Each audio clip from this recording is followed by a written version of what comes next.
வணக்கம். நம்ம லாஸ்ட் வீடியோவில் சொன்ன மாதிரியே அந்த பெரிய பேர் கேண்டலில் ஒரு 50% மட்டும் ரீட்ரேஸ்மெண்ட் கொடுத்துட்டு கண்டினியூஸ் ஃபால் நம்ம 23,200 வரைக்கும் போகலாம் அப்படின்னு சொல்லியிருந்தோம். இன்னைக்கு 23,350 வரைக்கும் கீழே இறங்கியிருக்காங்க. அடுத்தது என்ன நடக்கலாம் டீட்டெயில்ஸ் பார்த்துலாம் வாங்க. இங்கே கொடுக்கக்கூடிய தகவல் எல்லாமே எஜுகேஷனல் பர்பஸ்க்கு தாங்க. டிஸ்க்ளைமர் ரீட் பண்ணிக்கோங்க. நிஃப்டியோட டே சார்ட்ல பார்த்தீங்கன்னா ஒரு ட்ரையாங்கிள் பேட்டர்ன் அப்படிங்கிற மாதிரி ஃபார்ம் ஆகிட்டு இருந்தது. ஒரு சப்போர்ட் வந்து அந்த ட்ரையாங்கிளோட பாட்டம்ல எடுத்துட்டு இருந்தாங்க. ஃப்ரைடே வந்து அதை டெசிவாக கட் பண்ணாங்க. அதுக்கப்புறம் அதுலேருந்து இன்னைக்கு கீழே இறங்கியாச்சு. நம்ம 5 மினிட்ஸ் சார்ட்ல இதோட டீட்டெயில்ஸ் பார்த்துடலாங்க. இன்னைக்கு ஓப்பனிங் செஷன் பார்த்தீங்கன்னா அந்த ட்ரையாங்கிள் பேட்டர்னோட இதுக்குள்ளே தான் ஓப்பன் ஆகுறாங்க. நம்ம ஆல்ரெடி சொல்லியிருந்தோம், இந்த மாதிரி ஒரு பெரிய கேண்டில் பிரிண்ட் பண்ணாங்கன்னா அந்த ஃபேர் வேல்யூ கேப் அப்படிங்கிறது ஒன்று இருக்கும். அதை வந்து ஒரு 50% ஃபில் பண்ணுறதுக்கு ட்ரை பண்ணுவாங்க அப்படின்னு சொல்லியிருந்தோம். இன்னைக்கு பார்த்தீங்கன்னா அது 23,730 வரைக்கும் மேலே போனாங்க மார்னிங் ஃபர்ஸ்ட் கேண்டில்லையே. அதுக்கப்புறம் இமீடியட் ஃபால். அந்த 9:15 செகண்ட் கேண்டில்லையே கட் பண்ணியாச்சு. அதுக்கப்புறம் ஒரு ரீடெஸ்ட் வந்து ஒரு 11 மணிக்கு ரீடெஸ்ட் பண்ணுறாங்க. அதையே பண்ணதுக்கப்புறம் ஒரு நல்ல ஃபால் கீழே இறங்கியாச்சு. ஓகேங்களா? ஸோ இன்னைக்கு ட்ரேடு வந்து ரொம்ப சிம்பிளான ட்ரேட். நம்ம லாஸ்ட் வீடியோ செஷன் பார்த்துருந்தீங்கன்னா உங்களுக்கு சிம்பிளாக இந்த ட்ரேடு எடுத்திருக்க முடியும். ஓகேங்களா? எக்ஸாக்டா இந்த ஏரியால 660 670 அந்த ஏரியாலே நம்ம என்டர் ஆயிருக்கலாம் காலையிலேயே. ஓகேங்களா? இப்போ நாளைக்கு என்ன நடக்கலாம் அப்படின்னு பாத்தீங்கன்னா, இந்த ட்ரையாங்கிள் பேட்டர்னோட சைஸ் அப்படின்னு பாத்தீங்கன்னா 1500 பாயிண்ட்ஸ்க்கு மேல இருக்கு. ஸோ அவ்வளவு தூரம் மார்க்கெட் கீழே இறங்குமா அப்படின்னு கேட்டீங்கன்னா டவுட் தான். பட் பொறுத்திருந்து பார்க்கலாம், என்ன வேணாலும் நடக்கலாம் மார்க்கெட்ல. இப்போ நாளைக்கு லெவல்ஸ் அப்படின்னு பாத்தீங்கன்னா கீ லெவல் 23,400.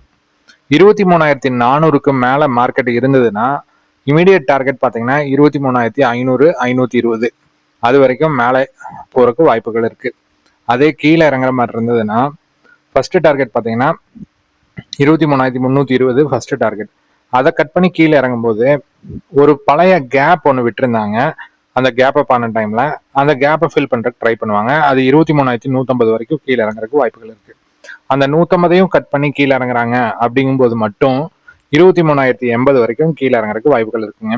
நாளைக்கு இன்னொரு விஷயம் பார்க்கணும் அப்படின்னு பார்த்தீங்கன்னா, ஒரு ஆயில் வந்து நம்ம லாஸ்ட் வீக் சொல்லியிருந்தோம் ஒரு 6-7% வந்து கீழே இறங்கியிருக்கு அப்படின்னு சொல்லியிருந்தோம். இன்னைக்கு பார்த்தீங்கன்னா திருப்பியும் மேலே ஏற ஆரம்பிச்சிட்டாங்க ஆயில். அப்படிங்கும்போது it's not a good sign for any other index அப்படிங்கிற மாதிரி சொல்லலாம். ஆயில் மேலே போனாலே ஸ்டாக் வேல்யூஸ் ஈக்விட்டிஸ் எல்லாம் கம்மியாகிறதுக்கு வாய்ப்புகள் நிறைய இருக்கு. ஸோ நாளைக்கு வந்து ஒரு கேப் டவுன்ல ஓப்பன் ஆகலாம். அந்த கேப் டவுன் எங்க ஓப்பன் ஆகலாம் அப்படின்னு பாத்தீங்கன்னா இந்த ஏரியா ஒரு 23,320 23,240 இந்த ஏரியாக்குள்ள ஓப்பன் ஆகிறதுக்கு நிறைய வாய்ப்புகள் இருக்கு. அந்த இடத்துல ஓப்பன் ஆகிட்டு நேரம் கீழே இறங்குறாங்களா இல்ல வந்து மேல இன்னையத்தோட க்ளோசிங்கை போய் அந்த கேப்பை ஃபில் பண்ணிட்டு அதுக்கப்புறம் கீழே வராங்களா அப்படிங்கறத நாளைக்கு ட்ரேட் பார்க்கணுங்க. ஸோ நம்ம வரைஞ்சு காமிச்சிடலாம். ஓப்பனிங் ஏரியா வந்து நம்ம சொன்ன மாதிரி இந்த ஏரியாவில் இருக்கலாம். இங்கிருந்து ஒன்னா கேப் ஃபில்லிங் இப்படி போலாங்க, போயிட்டு அதுக்கப்புறம் கீழே இறங்குறதுக்கு வாய்ப்புகள் இருக்கு. இது ஒரு மெத்தட் ஆஃப் என்ட்ரி. இல்லை இந்த இடத்துல இருந்து டைரக்டாவே கீழே இறங்கலாம், இதோ ஒரு வாய்ப்புகள் இருக்கு. ஸோ இந்த ரெண்டு மெத்தட்ல ஏதோ ஒரு மெத்தட் வந்து நாளைக்கு ஒர்க் அவுட் ஆகிறதுக்கு வாய்ப்புகள் இருக்குங்க. ஓகேங்களா? அதுக்கு தகுந்த மாதிரி நம்ம ட்ரேட் எடுக்கிறதுக்கு ட்ரை பண்ணணும். மேக்சிமம் அப்படின்னு பார்த்தீங்கன்னா இன்னத்தோட கன்சாலிடேஷன் ஜோன் அப்படின்னு நம்ம சொல்ற கூடிய ஏரியான இந்த 23,480 அந்த ஏரியா வரைக்கும் மேலே மார்க்கெட் போறக்குண்டான வாய்ப்புகள் இருக்கு. டவுன் ட்ரெண்டா இருந்ததுன்னா 150 வரைக்கும் வரும். ஒரு அப் ட்ரெண்டா இருந்ததுன்னா ஒரு 480 வரைக்கும் போறதுக்கு வாய்ப்புகள் இருக்கு. ஓகேங்களா? ஸோ நாளைக்கு எக்ஸ்பிரி டே வேற, அதனால ஒரு ஆப்போசிட் சைடில் ட்ராப் பண்ணிட்டு அதுக்கப்புறம் ஒரு கரெக்டான மூவ் கொடுக்கறதுக்கு நிறைய வாய்ப்புகள் இருக்கு. நம்ம ட்ரேடை வந்து அதுக்கு தகுந்த மாதிரி கேர்ஃபுல்லாக பார்த்து என்டர் பண்ணுங்க. இப்போ பேங்க் நிஃப்டி பார்த்தலாம். இப்போ பேங்க் நிஃப்டி பார்த்தீங்கன்னா நம்ம 2 டிமாண்ட் ஜோன் சொல்லியிருந்தோம். அந்த 2 டிமாண்ட் ஜோனையும் கட் பண்ணி அதுக்கு கீழே தான் க்ளோஸ் வச்சிருக்காங்க. அதுக்கு அடுத்த டிமாண்ட் ஜோன் அப்படின்னு பார்த்தீங்கன்னா 53,195 அந்த ஏரியாவில் தான் இருக்கு.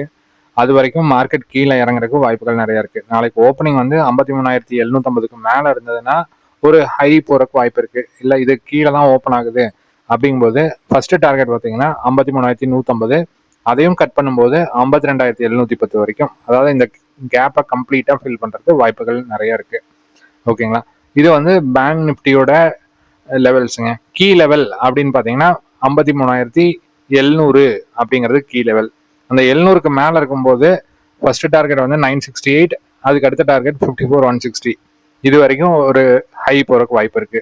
இல்லை ஒரு டவுன் ட்ரெண்ட் தான் வருது அப்படிங்கும்போது இந்த லெவல்ஸ் வரைக்கும் கீழே இறங்குறதுக்கு வாய்ப்புகள் இருக்கு.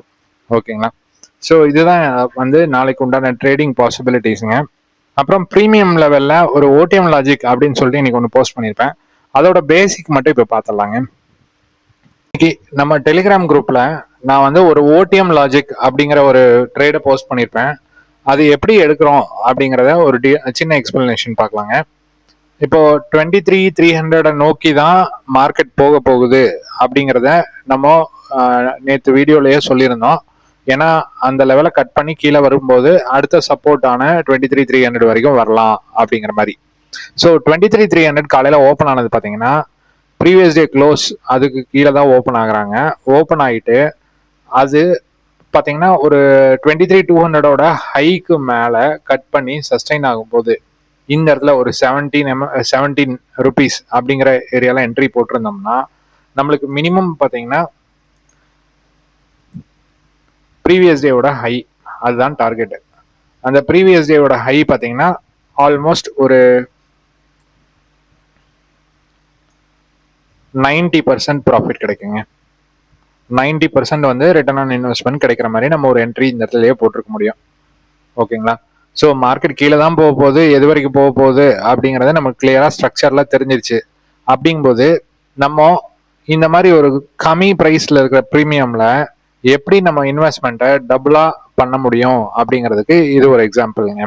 இது பார்த்தீங்கன்னா நம்ம 23,200 ஹையை கட் பண்ணும்போது ஒரு என்ட்ரி போட்டிருக்கலாம். அது வந்து ப்ரீவியஸ் டேவோட ஹை வரைக்கும் டார்கெட்டை அச்சீவ் பண்ணுங்க. ஓகேங்களா? ஸோ நீங்கள் கேட்கலாம் இந்த இண்டிகேட்டர் என்ன அப்படின்னு கேட்கலாம். நம்ம ஒரு இண்டிகேட்டர் வந்து கஸ்டமைஸ் பண்ணி வச்சுருக்கோங்க. இதில் பார்த்தீங்கன்னா உங்களுக்கு ஒரு ஓடிஎம்மோ சேர்ந்து இதில் வேல்யூ காமிக்கிற மாதிரி நம்ம கஸ்டமைஸ் பண்ணி வச்சுருக்கோம். சூன் நம்ம டெலிகிராம் குரூப்பில் நம்ம இதை ஷேர் பண்ணுவோங்க. இது டெஸ்டிங்கில் இப்போ இருக்குது. டெஸ்டிங் முடிஞ்சோடனே நான் ஷேர் பண்ணுறேங்க. அதே மாதிரி தான் நம்ம 23,200 பார்த்தீங்கன்னா ப்ரீவியஸ் டே க்ளோஸ் பார்த்தீங்கன்னா ஒரு 6.25 ருபீஸ் அதுக்கு மேலே தான் ஓப்பன் ஆகுறாங்க. அதுலேயே தான் சஸ்டெயின் ஆகுறாங்க. அதுவும் பார்த்தீங்கன்னா ப்ரீவியஸ் டே ஹை வரைக்கும் போகிறதுக்கு வாய்ப்புகள் இருக்குது. இது வந்து ஆல்மோஸ்ட் ஒரு 7 ருபீஸ்லேருந்து 17 ருபீஸ் ஒரு 10 பாயிண்ட்ஸ் நம்மளுக்கு ஈஸியாக கிடைக்கிறதுக்கு வாய்ப்புகள் இருக்குது. இந்த மாதிரி ஒரு கம்மியான ப்ரைஸில் இருக்கிற ப்ரீமியமில் அப்படியே ஒரு டபுள் ப்ராஃபிட் பார்க்குறக்கு உண்டான லாஜிக் தான் இந்த ஓடிஎம் லாஜிக் அப்படிங்கிறத நம்ம பேக் டெஸ்ட் பண்ணிட்டு இருக்கோங்க. ஓகேங்களா? ஸோ இதை வந்து நம்ம சூன் 1.5 மந்த்ஸ்க்குள்ள நம்ம வந்து குரூப்ல இருக்கிற எல்லாத்துக்கிட்டையும் ஷேர் பண்ணுவாங்க. So stay tuned. நம்ம இன்னைக்கு சொன்ன இன்ஃபர்மேஷன் உங்களுக்கு பிடிச்சிருக்கும்னு நினைக்கிறேன். பிடிச்சதுன்னா ஒரு லைக் பண்ணுங்க, ஷேர் பண்ணுங்க, கமெண்ட் பண்ணுங்க. தேங்க்யூ.